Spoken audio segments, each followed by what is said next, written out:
Welcome to your doom. Shut it and get over here. Massive uppercuts!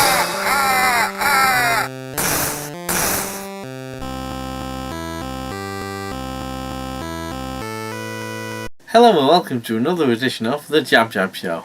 And today it's a video about things I mentioned in the previous video, the pickups video. Biggest reason I've been off YouTube for quite a number of months was basically because I set up a writing blog back in January.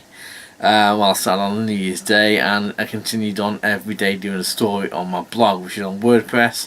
I'll put the link down there somewhere in the description somewhere. Check it out if you want.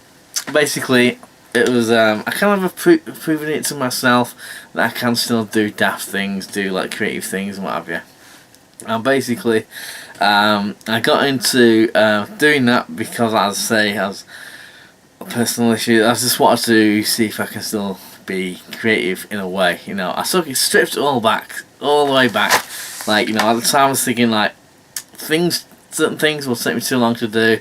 My mind is quite active. It's always been an active mind, active imagination, various ways.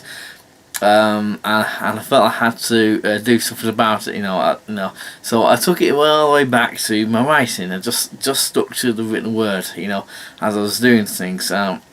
Basically, I came up with a kind of a thing. I mean, I've mentioned on a few videos like this where I'm heavily influenced by viz and satirical things. You know, you see on like How I Get News For You, Private Eye, viz, and there's other things as well. I'm a bear in mind I've got a nose in my mouth, so I'll keep on like I've got like braces in or something. I haven't, no.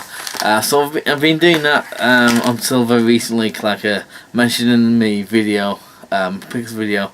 I'd been doing it every day. I had a thing to do one a day, just keep my mind active kind of thing, keep me creative juices flowing kind of thing. And the reason I've just recently stopped doing it one a day, purely because when I thought about doing a video on this and put it on just my channel on YouTube, which as I've not been on for a while, it just got me thinking about, well, one of the things is like I miss YouTube. I miss doing videos about stuff. The days when I used to do film reviews, you know, not necessarily the cinema ones, but you know, like cinema releases, but you know, things on VHS or DVD or Blu-ray or something. I'd research a bit more, and I find out a lot of things that I wouldn't have ordinarily found out. Now, I've always been a big fan of experimental VHS films on tapes and stuff. You get the trailers beforehand, and you got all the natures of the things that come inherent with the VHS format. And also because of the situational thing, you know, you got this come on lockdown, and you know, all the stuff, you can't do most of the things, and it's doing me head in, as it probably is for you lot out there. I'm limited to what I can do, you know, time wise and everything. So when I was writing, it got to a little format, if you will, of like, it'd be about one and a half pages long. It'll be kind of in the style of a magazine interview. I was originally angling it towards, say, like more like how Viz would do it, you know, in terms of having a made up character talking about things. I'll still do that in the main. But you know, the dialogue will be punctuated with, like, you know, what that person does, you know, like as though you'd read a book, like in prose, you know, and then the character did this, and he went over there, and this happened, and blah, blah, blah, you know, a bit of description between the dialogue. I eventually got down to just to differentiate myself to a point. I was just having a dialogue as though it's like, you know, me, them, but I would always be in a have a little daft little name. I was okay with doing that, and it wasn't for lack of ideas. I mean, you know, I didn't run out of ideas. I come up with, like, for example, I've got 15 sheets of paper here. I've crossed out the ones that I've done.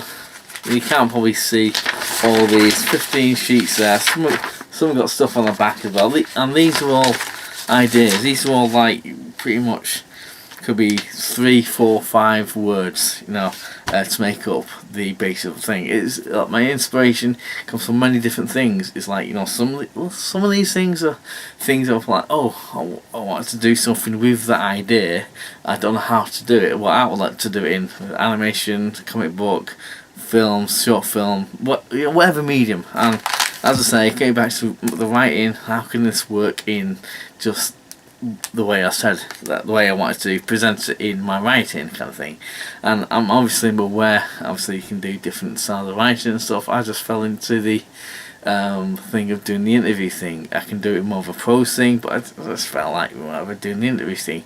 Now sometimes, oftentimes I should say, I have these 3, 4, 5 word stories, and when I read them I think, oh yeah, I know what I meant by that or something. Then I'd write the thing about, as I go on. Now that's not to say it's easy, it's just plain sailing. It's not. Sometimes I'm like thinking, what can I ask? What's kind of comedic or something to ask? Go into surreal territory, satirical territory sometimes, or just plain daft, just plain Monty Python-esque kind of like, just things. And I did do a when Terry Jones died, on that day I did do a pie.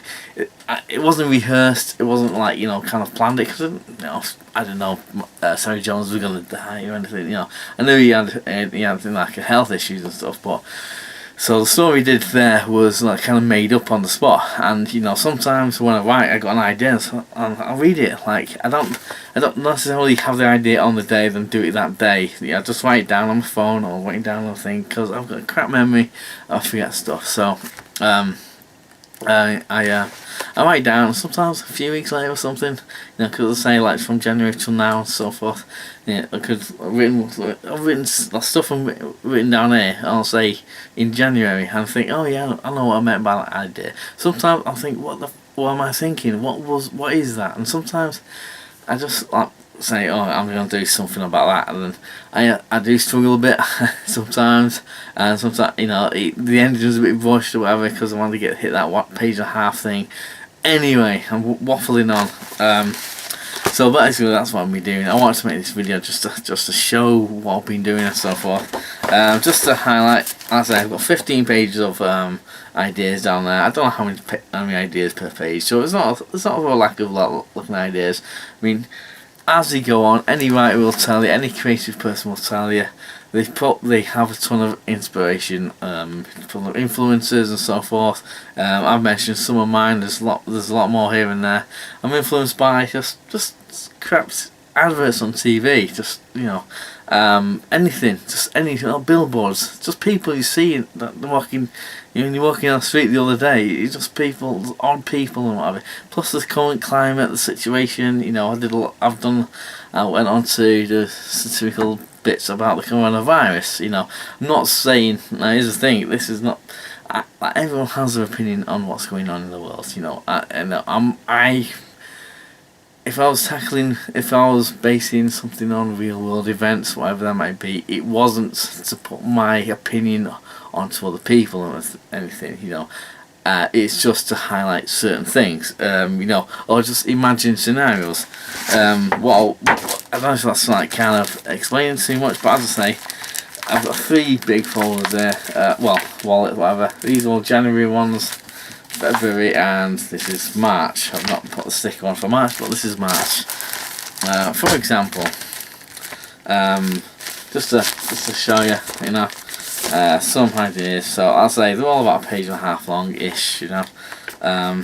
It's usually followed up like the title, who it's written by, its made-up name, a paragraph of the situation.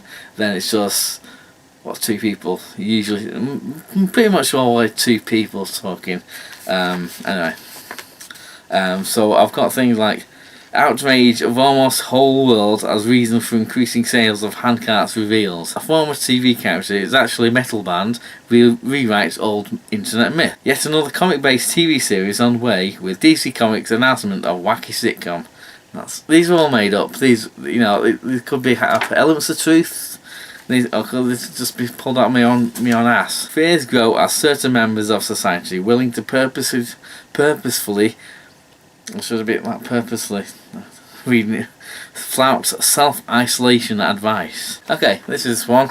Again, it's YouTube. It's a coronavirus cap thing, just to highlight things. Now, as I mentioned, this is usually 2 people talking. Me as a reporter and someone else like a made-up person. And for this read-through, if you will, I'm going to have Emperor Palpatine, he's back from his Sith shenanigans. He's going to help me, he's going to be the other person. So I'm going to write down, I'm going to read things and all the rest of it. So I'm going to be cool. My blog is called The Daily JabJab, so I'll keep the whole JabJab theme going. So on here, I write down, I don't know if it picks up there, TDJJ. No, that's just The Daily JabJab, you know, but we'll carry on. Anyway, so he's sitting comfortably. Let's get me my breath of teeth in or whatever. Tearful dad and not looking forward to letting son down on upcoming 16th birthday. That's the storyline. Headline. By crime correspondent Bill Beachstreet. The ongoing lockdown and related relations have affected everyone in the UK and indeed around the world, with many people who have non-essential jobs wondering if they'd have a job by the end of this ordeal. The potential state of the economy will be very much up in the air once a sense of normalcy is established, and even then there'd be quite a few industries and individuals which would struggle on for a lot longer. One such individual who's already feeling the pinch is 51-year-old Mar Sassenfassen, a career criminal who makes most of his fortune from robbing houses. He's recently been released from prison, but he's worried about his finances and his son's birthday in a couple of weeks' time because of the current lockdown. I interviewed a clearly distraught Mr. Sassenfassen inside his modest, unfurnished flat as he struggles to make sense of the circumstances. So I'm going to be the reporter, and this is going to be Mr. Sassenfassen. So I'm going to, this is like, high-end animation or something, I don't know. Mr. Sassenfassen, given the situation the UK is in, a lot of people have adopted their ways of living and working the best way they can during this crisis. Have you considered any alternative ways of making a living? I'm going to do an accents, but so this is all I know. I ain't got a decent education. Who'd hire me anyway? With my record, robbing is what I'm best at. I've only been in prison a handful of times, mainly because of it.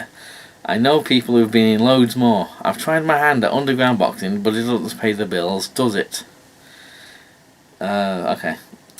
I don't know how it all works myself, but even with your pass, would you not be able to claim any money just so you can get by? Don't think so.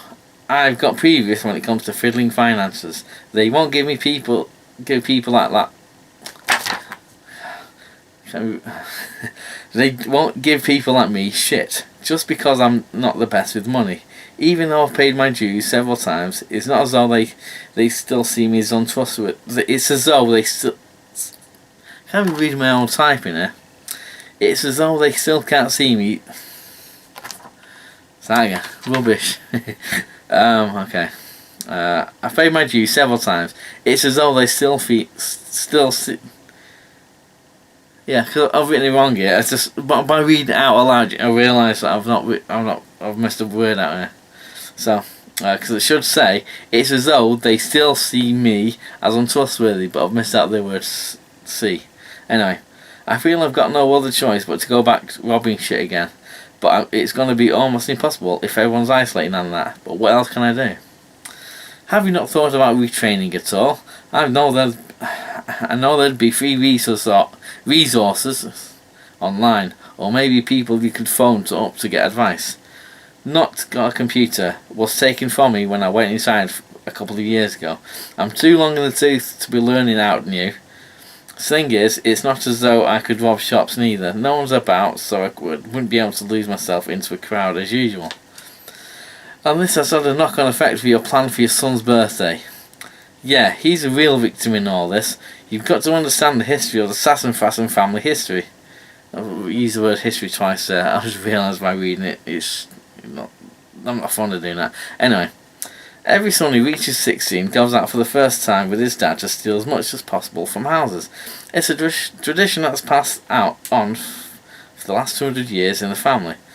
I remember my 16th birthday doing this. I stole a carriage clock and a telephone. Humble beginnings. Okay. When you hear this noise, bling, turn the page. So with everyone in their homes for the foreseeable future, I can see why you're frustrated. It's proper stressing me out. I don't want to be the one who breaks this established tradition, but I feel powerless. It's not fair. Is there anything that we at the Daily JabJab can do for you? Well, if you want, you can ask everyone in the Telford area to message you with details of where they live and what times and days they would be out of their house on a walk. I'd need a 30-minute window. Make it 40 so it gives us time to get to the place. In these times we need to help one another through, as it brings out the best in people. So I've written that 29th of March this year, obviously. So just daft things like that. So yeah, that was my story. You know, say I did one a day. I think I got to 202 or something. As I say, I miss doing this, miss talking, miss doing daft things, what have you. It proved to myself, whether you like that story or not, I don't, you know. But it proves to me that I can still come up with, generate daft ideas and things based on real world events or something. And again, you know, it's not I don't feel it's my place to use this channel as a opinion on something that's affecting a lot of people and whatever. I've got my opinions and everyone else has. I just use that in the style of what Viz would do, what Private Eye would do, what any satirical people would do. I'm not saying I'm good as them or anything, it's just what, you know, my thing. And I'm an expert or anything. I've got another project I'm working on. I resurrected something else, but I want to focus more on this channel. Plus I want to learn things. I miss learning things about videos, about films, about this and that. I mean, I've got a ton of stuff since I've you know, been off YouTube. So thanks for watching. As I say, I'm going to be doing videos and reviews and stuff. I'm going to do odds and sods here and there. You know, make some other videos. Also, if you want me to you know, tell another story, one of my stories. It probably didn't come off as well because my mouth is not drying, or because of the ulcer in my mouth for whatever reason. Keep catching it on one of my teeth, and that's it. So I'll see you again soon. See you later.